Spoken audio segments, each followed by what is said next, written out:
there this morning. And the title of my talk is Heidegger on Heraclitus and the Later Thinking of Being. And of course, if at any point you can't hear me, please just let me know. Feel free to interrupt me, Richard. In any case, I've been meditating on Heidegger's thinking for almost 40 years, and I have especially gravitated toward the later Heidegger. The later Heidegger is different from the early Heidegger in several significant ways, and I've discussed these differences in my 3 books, Engaging Heidegger, Heidegger's Way of Being, and the recently published Heidegger's Being, The Shimmering Unfolding. If you're not familiar with these books, I would encourage you to consult them if you're interested in learning more about the themes that I am sounding here in this presentation. I also develop other important themes that are overlooked or set aside in much of the contemporary Heidegger scholarship. In any case, the first step in our approach this morning is to come to a proper appreciation for the central importance of Heidegger's lifelong reflections on Heraclitus's fragments or sayings. Heidegger's elucidations of Heraclitus's sayings go to the core of his later thinking of being, and I exemplify this in chapters 5 and 6 of my second book, Heidegger's Way of Being, as well as in the new book. Indeed, I think it is the case that the heart of the later Heidegger's thinking of being may be found in his commentaries on Parmenides, Heraclitus, and Anaximander from his extraordinarily creative period of the 1940s. Admittedly, his readings of these early Greek thinkers are highly speculative, and they continue to provoke scholarly challenges. Yet what is undeniable is their originality and brilliance. Heidegger found in the fragments of these early thinkers a manifold of names for being: physis, aletheia, zoe, hen, cosmos, aperon, the primordial logos, and so forth. For Heidegger, each of these Greek words or primordial words named the earliest and most fundamental Western understanding of being as the unitary temporal unfolding of all things. That is, being as time, or as I prefer to name it, the being way. As he saw it, this originary understanding of being was later eclipsed or forgotten as Western thinking devolved into a thinking of being principally in terms of the timeless and changeless, namely as eidos, idea, ousia, morphe, essentia, essence. Thus, in his view, the urgent task for thinking in the present day is to recall and recover the earliest Greek experience and thinking of being, and thereby to rename it in a new and refreshed manner. Hence also his own terms of art, Ereignis, Lichtung, and Es gibt, all names for being itself. There's a great deal of textual material on Heraclitus to discuss, but let us focus on Heidegger's remarkable lecture courses on Heraclitus in 1943 and 1944, and they were collected in GA 55, the Gesamtausgabe, volume 55. And I'd like to highlight 2 of Heidegger's statements to inform and guide our thinking today. And all the translations that follow are my own. So the first line I'd like us to keep in mind can be found on page 345 of GA 55. And Heidegger says there this: He says, for being is everlasting, but also on the way into its own truth. I want to repeat that again because it's really a remarkable line. For being is everlasting. The German there is unvergänglich. It could also be imperishable. For being is everlasting, but also on the way into its own truth. The second line can be found on page 278. He says there is nothing higher, nothing more primordial, nothing more present, but also nothing more inapparent and nothing more indestructible that can be thought as being itself. So those are the two lines to keep in mind as we move along here.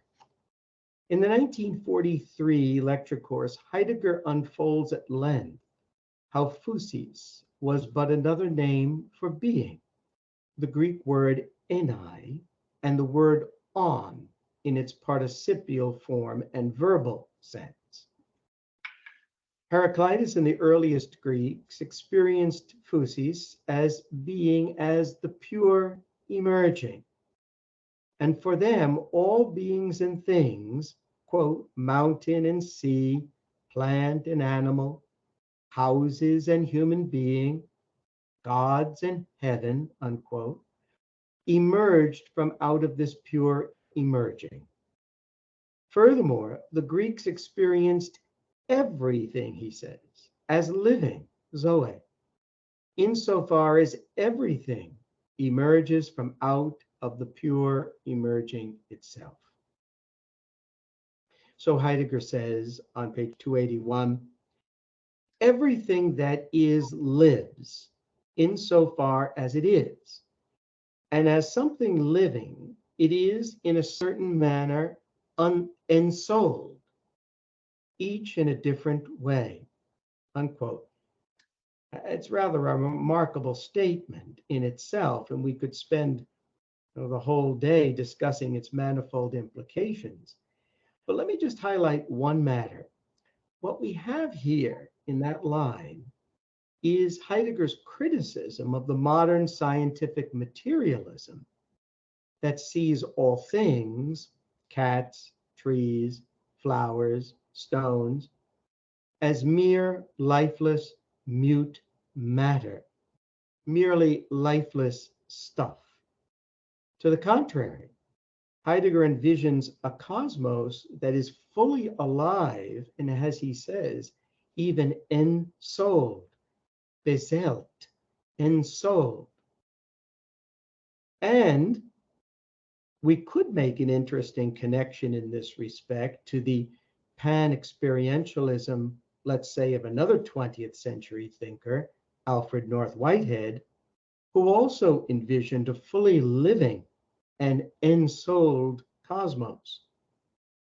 And I've offered suggestions along this line in my recent book, but for now, let's set that aside.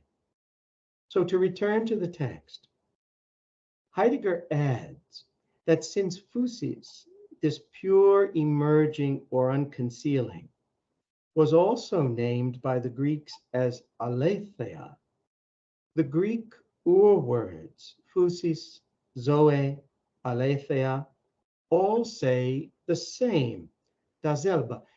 That's one of Heidegger's favorite turns of phrase, right? He often says that these terms are the same, dasselbe, but not identical in that logical sense, das Gleiche.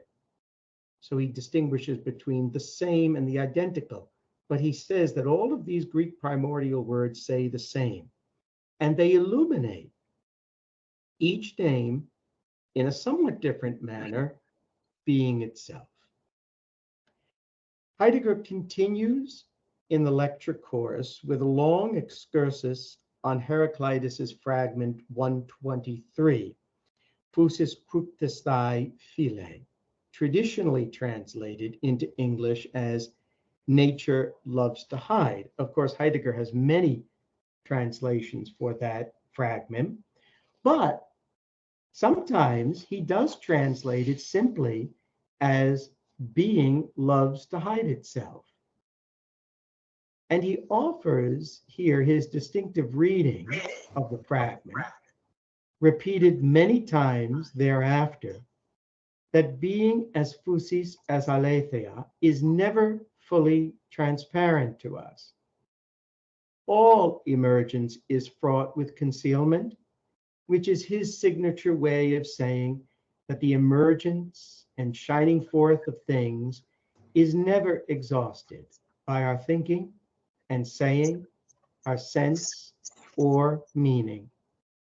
Concealment is the unconquerable reserve of being that was brought to language by the earliest Greeks in the lethe of aletheia and the kryptastai of Heraclitus's fragment 123.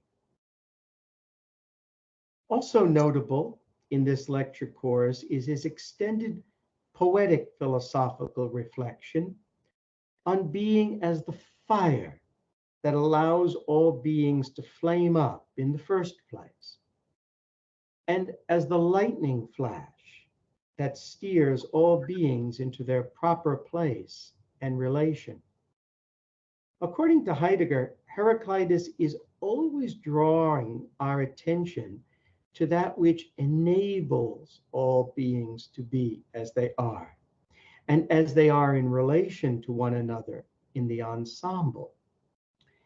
The focus is away from beings, or even beings as a whole, and toward being as what he calls the inapparent harmony that shimmers ungraspably, those are his words, that shimmers ungraspably through all beings as they emerge and unfold. This emerging and unfolding is the shining way of all beings, and this was also named by Heraclitus as cosmos. Cosmos, too, is a name for being. So being as physis, as cosmos, is, as Heidegger reads Heraclitus, this, quote, primordial emblazoning and adorning, unquote, that brings all beings into their radiant existence.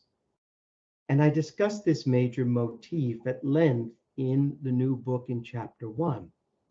But to gloss the matter more plainly here, Heidegger's distinction between the apparent harmony of all beings and the inapparent harmony of being as physis and as cosmos is a reminder of his lifelong concern with the ontological difference, or simply the difference, Unterschied, between being and beings. Furthermore, this difference cannot be explained away as an epistemological or transcendental phenomenological difference between the structural conditions of knowing and the objects of knowing thus constituted. Heidegger repeatedly makes statements that point to the, yes, metaphysical and indeed ontological character of this difference. So, for example, he repeatedly emphasizes the wisdom of Heraclitus's teaching in Fragment 30, that, quote, none of the gods, as well as no human beings, brought forth being as cosmos. And he also makes the striking declaration, as noted earlier, that being is everlasting, but also on the way into its own truth. Now, in the subsequent 1944 lecture course, Heidegger turned his attention to Heraclitus's teaching on the Logos. And his overarching concern was to affirm the primacy of being as the primordial Logos. And he used the capital lambda when referring to being throughout, the lecture course. So he was concerned with the relation between the primacy of being as the primordial logos and the logos or legein of the human being.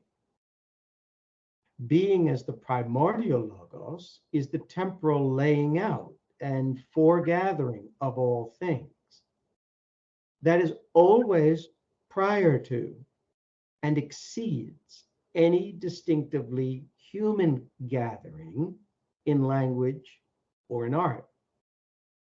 Heidegger is explicit and emphatic that being as the primordial logos is, and these are quotes here, indeed a kind of saying and word, page 259, also a kind of speech and voice, page 244, and he says, but certainly not, again, quote, any kind of activity of human saying or stating, unquote, page 277. The primordial logos is, he says again, quote, expressly not the voice of a human being, unquote, page 244. Our human task, he says, is to hearken in humble silence to what the primordial logos says and respond in word and art. And this is the teaching of Heraclitus on the unique homologen or correspondence and Entsprechung of human beings in relation to the logos. Now, there are other compelling and instructive readings in both lecture courses that have gone largely unnoticed in the Heidegger scholarship. And I have discussed these in my published work. Yet what I wish to emphasize today is that Heidegger's many elucidations of Heraclitus present a central challenge to certain contemporary readings of Heidegger. That is, Heidegger's Heraclitus puts into radical question the currently oft-repeated claim that Heidegger overcame metaphysics. Now, it is true that his reflections in these lecture courses bear out that he sought to move beyond a metaphysics and theology of substance.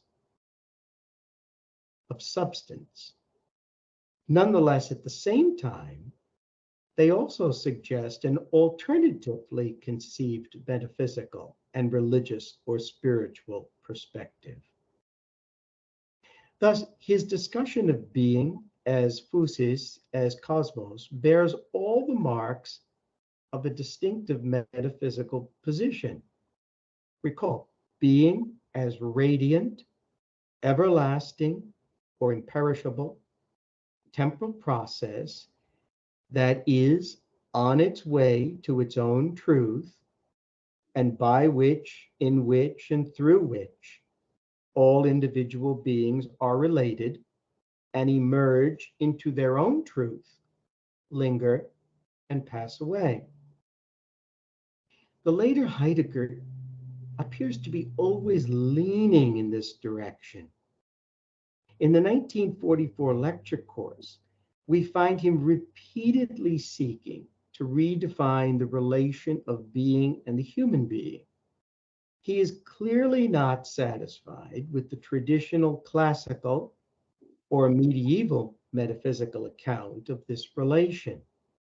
Yet, at the same time, in some passages, he does insist on the independence of being in relation to the human being. Let me read just one text. It's not that long, but I think it will make the point. He says on page 379, what if being were in need of the human legein, since it, being, is what is independent? What if this independence of being consisted in the fact that being is the originarily sheltering, that is gleaning, that is gathering of everything, the logos. Because being is the logos, it needs legein. But being needs legein for the favor of safeguarding being's independence. So he's saying here, being needs human legein, but for the favor of safeguarding being's independence. And then he concludes this passage by saying, here we are thinking in that region, the region of the truth of being, where all relations are entirely different than in the field of beings. That's the end of that extended passage. So what we have here again is a sketch of a metaphysical and even theological position that Heidegger never worked out, or rather quite decidedly never wished to work out. Being is the unitary, temporal, dynamic, unfolding process that is not a being, and yet that is independent of the human being. Yet also being is related to the human being and to all beings, as he says, everything, but not as a being is related to another being in the realm of beings. I mean, that's rather complex, I would admit, but he is reaching to articulate a very interesting position. Now, I wish to be clear here. Of course, Heidegger is affirming the correlation of being and the human being. There's no denying that. But it is the character of the correlation that is at issue. In the later thinking, being is correlated with the human being, but being is not dependent upon the human being. And that is one of the major effects of the turn, Kera, the turn in his thinking after being in time. Now, admittedly, Heidegger was reluctant or unwilling to follow through on such novel metaphysical implications in his own later thinking of being. Yet he nevertheless, we have to admit, I think, put into play again and again precisely these possibilities with his manifold characterizations and poetic descriptions of being. These Heraclitus lectures are a perfect illustration of this tendency in his later thinking. We simply cannot overlook that his readings of Heraclitus move in a nearness to a new or renewed metaphysical view of things, which may be similar in broad ways with other metaphysical views that cannot be dismissed as simply ontotheological. We're accustomed to hearing that all metaphysics is ontotheological. Of course, that's not the case. So it leaves open that question. So let us summarize some of these features of his later thinking of being that we have discussed in his reading of Heraclitus. So for Heidegger, number one, he says that being as cosmos is the all-unifying one, quote unquote, the all-unifying one. Number two, being is the temporal, dynamic, creative unfolding of all beings. Number three, beings are temporal events, right? He wants to say, and not timeless substances. So his departure from classical and medieval metaphysics, or I should say, certain prominent forms of ancient and medieval metaphysics. We need to keep in mind that Heidegger was an adamant critic of a metaphysics of substance and subject.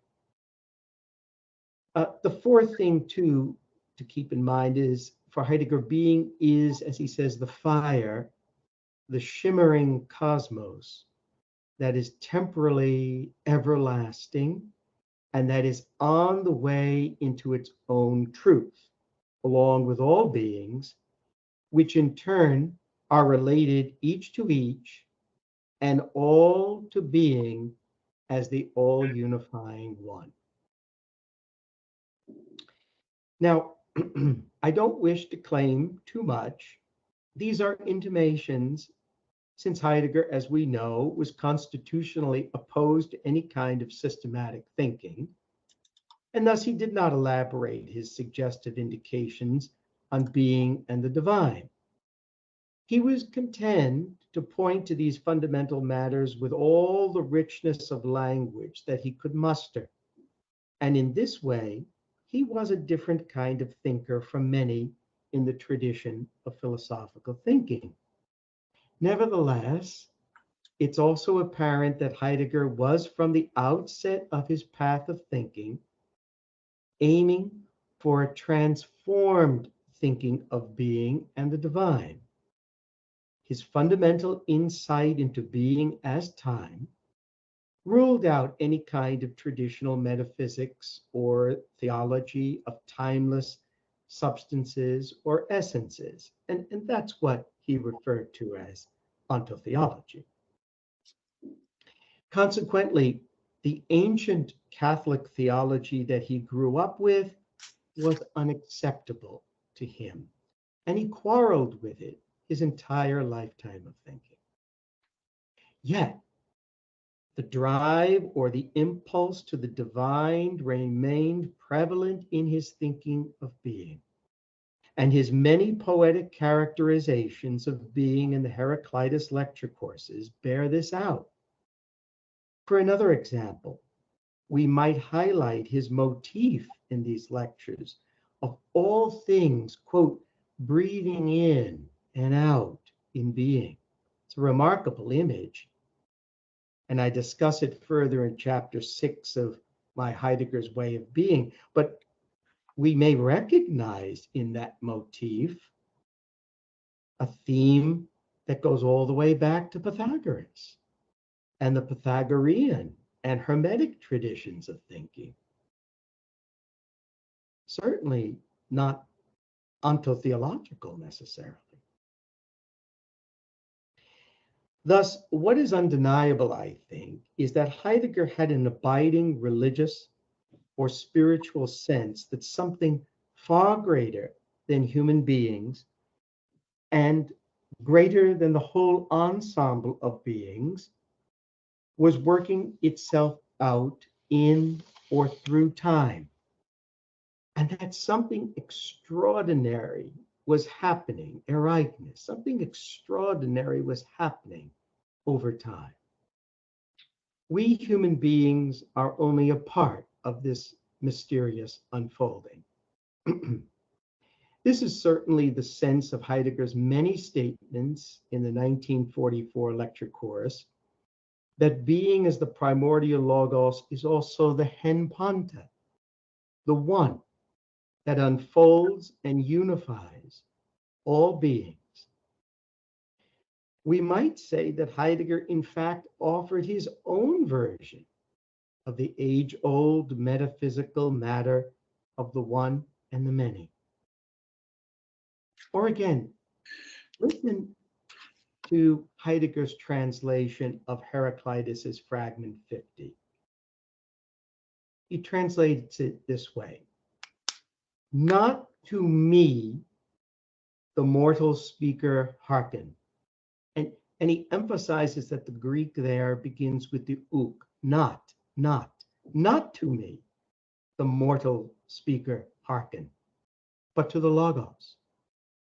And then you will wisely say, in accordance, the singular one unifying all. The German there is das einzig eine, einend alles.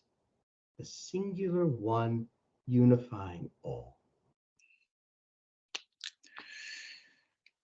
Thus, indeed, with such remarkable statements as this, how can contemporary Heidegger scholars and readers dismiss or overlook such statements by the later Heidegger? It is puzzling. Is it perhaps because we live in a philosophical age that cannot bear any longer any broaching of metaphysical issues and questions? Is it perhaps because we live in an age that cannot bear that there may be more than human being and the world that we construct? Is it perhaps because we live in an age that cannot bear the thought that there may be an ultimate, underlying, unifying unity to all things that beckons us to listen in awed silence, and that is the source of joy for us beyond every heartache? These are important questions for us in the present age, and I suggest that we need to be more attentive to them. So to conclude, I don't want to take up too much time and leave some time for questions. Heidegger's readings of Heraclitus suggest to us that despite his determination to overcome a traditional metaphysics of substance, he was nonetheless always in some way, in the later thinking especially, on the way toward an alternative metaphysical understanding of being. His aim from the outset was a revised characterization of being, and the fragments of the earliest Greek thinkers, Heraclitus, Parmenides, and Anaximander, constituted his royal road to that end. Admittedly, he left us only a sketch of this new or renewed understanding of being, but that was entirely consistent with his hinting style and his aversion to any kind of systematic philosophical thinking. Almost 50 years after his death, and after the publication of over 100 volumes of his writings, it is evident that Heidegger's open-ended and suggestive style of thinking has led to many different readings and appropriations. Fair enough. Yet it is also undeniable that there is the Heidegger whose inkling was not to overcome metaphysics as such, but rather to refashion it along the lines of his creative and distinctive vision of being. Thank you very much.